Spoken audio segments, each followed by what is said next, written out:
L'chaim, Bracha, to life and for blessings. Oh, good and hot on a hot day.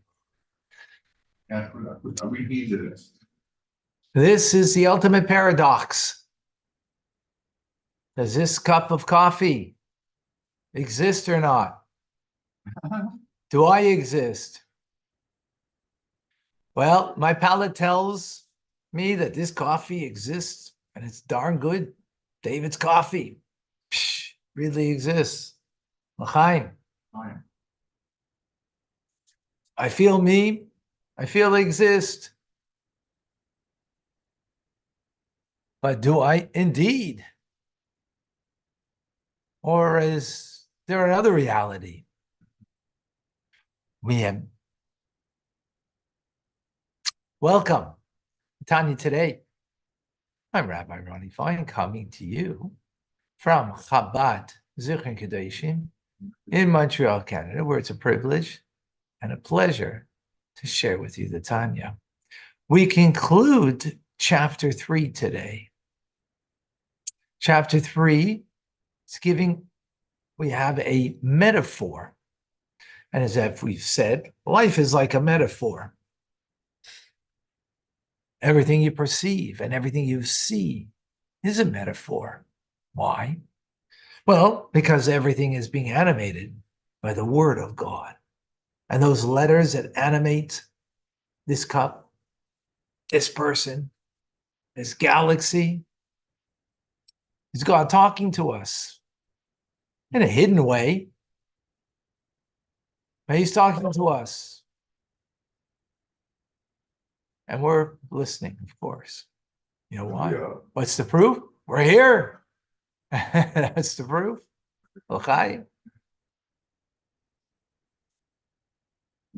However, there's much more than that. Not only God is talking to us, the only true reality is but the Word of God that animates us. And yesterday we had a metaphor to appreciate that. And that is the sun. The sun emits rays of light. We know about those rays of light because we experience it 8 minutes and 20 seconds later down here. And today, boy, are we going to experience it here in Montreal. It's going to be almost 95 degrees. And then with the humidity and whatnot, it'd probably be over 100. You have to be exact around 4. Huh? To be exact, 40 degrees or 104? 104. 42 degrees. You thought you had to be in Texas or Arizona for that. Welcome to Montreal. Yes, they're in hibernation. The igloos are melting. Oh boy.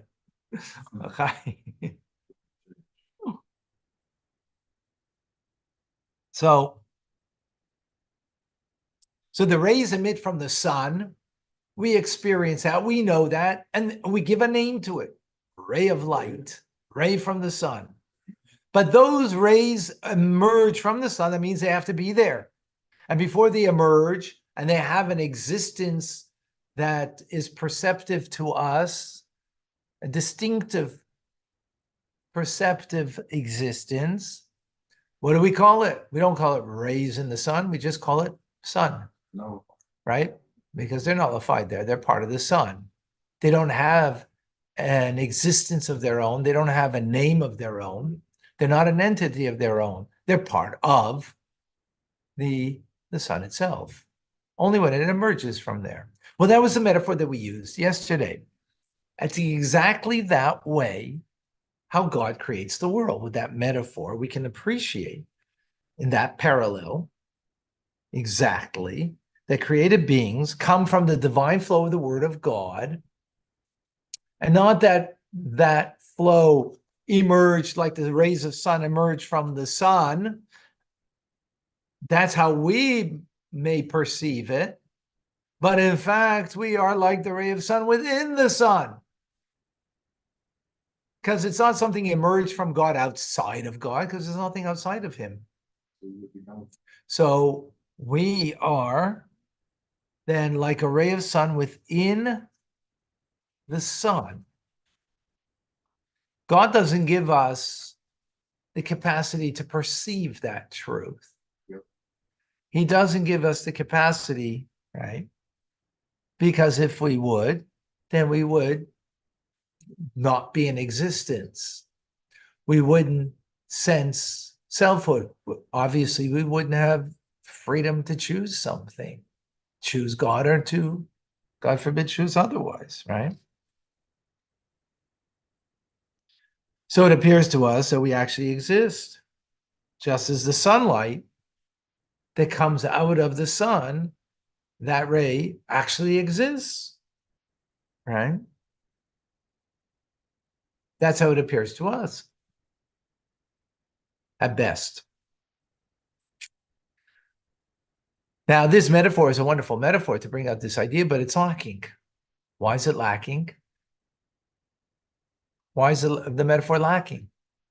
It's because the sun exists only in one place. So when we speak about the rays of the sun within the sun, that they're completely nullified and they have no name on their own, no existence of their own, but they are part of something greater than themselves. Well, that's only in one place where the sun is. But here down on Earth, 8 minutes and 20 seconds later, where the ray hits us down here, the sun isn't here, right? So if you have the image of God, that God is like above and beyond, and he's kind of, playing puppeteer and controlling things from above. So like the sun is way above, right? But obviously that's incorrect, because God is everywhere. Not like the sun, which isn't only 93.5 million miles away. God is everywhere. And therefore, what is the reality here? Me, this cup. The reality is that this is the ray of light within the sun, that we are, in fact, part of God, right? That we are not separate, like the ray that is separate from the sun, because the sun exists only it's a physical thing that exists only in a specific place. It's not everywhere, not down here. But God is down here as he is up there. God is everywhere. And therefore, when he speaks the word that brings into existence, in fact, I am not outside of him, but within him. So the obvious question then is, okay, we know that God can, he can do whatever he wants. He's omnipotent. But how does this work? We are Chabad. Chabad means Chachmei Bina V'das, wisdom, understanding, and knowledge. We need to try to understand everything we can understand. That which we have to take on faith, we have to take on faith. But that which we can understand, we need to understand. How do we understand this ultimate paradox? That on the one hand, we've learned now that we are like the ray of sun within the sun right now in this moment. That's the truth. But yet, that truth I'm not privy to. I'm aware of it intellectually in my mind's eye, but the physical eye, I'm not. How could there be this two different realities, completely nullified, and yet sensing that that I'm independent, I'm a something? How do we understand that? Well, guess what, folks? That's tomorrow's class, chapter 4. Stay tuned. L'chaim. It's an amazing class. Wow. Thank you for being present. Or thank you for the present. The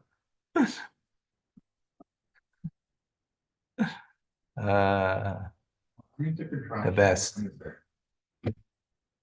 All right. I don't see any questions. I don't see any comments. I see thank yous. Thank you. Jane, Trisha, Davida, Akoy, Vida, Joe, Diane. Who else is with us here? Simcha, Rena, June, Irma, speed of recovery, Mark, Susanna, Jeff, Brett,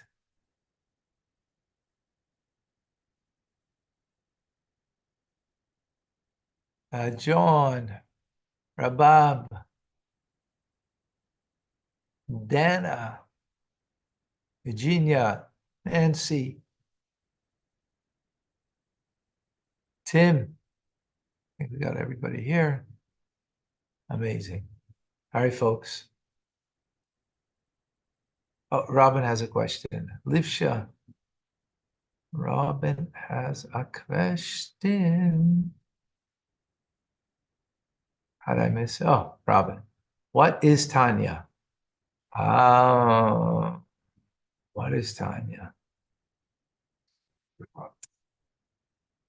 Tanya is the teachings of the Alter Rebbe, the first Chabad Rebbe, written in 1798, 97, actually.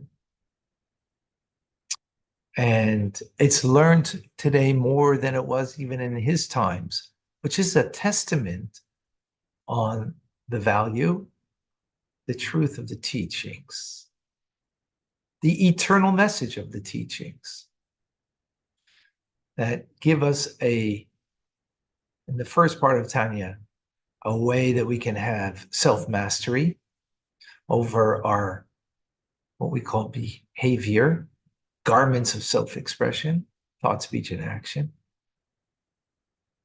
And in this second part of Tanya, we are learning about the power of creator within creation, how we can appreciate God as being real in creation, not God that is distant and beyond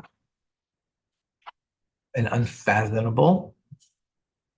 I mean, that part is also true, but we try to fathom everything we can, and therefore the unfathomable becomes something even more sublime.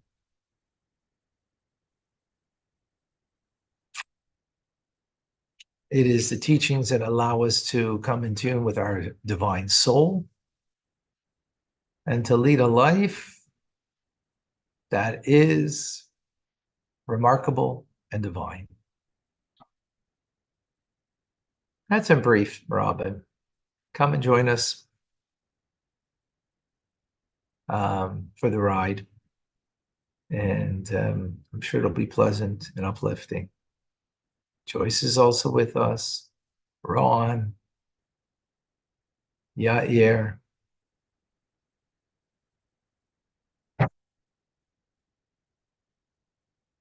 You don't have to go to Hebrew school for this, Robin. We're giving it to you now. Everything you missed. You'll get it here. You'll get the mystical inner dimension of Torah, of life. Most people live life on the periphery, going through the motions. Learning Tanya, life is a different life. Living is a different living. All right, you're ready. Amazing. God bless you, Robin. And to the rest of everybody here.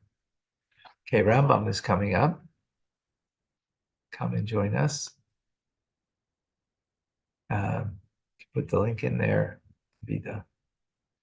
I'm Rabbi Ronnie Fine, coming to you from Chabad Zich and Kadesh in Montreal, Canada, where it's a privilege and a pleasure to share with you the time. You have an amazing, great day. Thank you.